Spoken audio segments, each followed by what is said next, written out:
એકવાર એક બેન ભગવાનની પૂજા કરતા હતા ને, એટલે એને એકવાર ભગવાન પ્રસન્ન થયા અને ભગવાને કીધું કે માગ માગ કે હું તને 3 વચન આપીશ કે.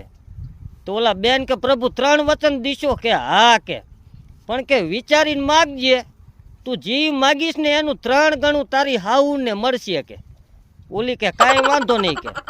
તો આવડી આ બાઈ કે પ્રભુ મને 50 કરોડ રૂપિયા આપો કે. એટલે પ્રભુએ ફટાફટ ગણીને 50 કરોડ આ બેનને આપી દીધા. એના 3 ગણા એની હાઉને દઈ દીધા. પછી આ બેન કે પ્રભુ ગામમાં કોઈને ન હોય ને એવું મારો બંગલો બનાવી દ્યો કે. એટલે પ્રભુએ આલા ગ્રાન્ડ બંગલો આ બેનને બનાવી દીધો અને એથી 3 ગણો સારો એની હાઉને બનાવી દીધો. તો આ બેન બેઠી બેઠી કે પ્રભુ હવે કે હે ને મને નાનો એવો કે હાર્ટ એટેકનો આંસકો આવવાડો. એની હાઉને ટપકાઈ દીધી.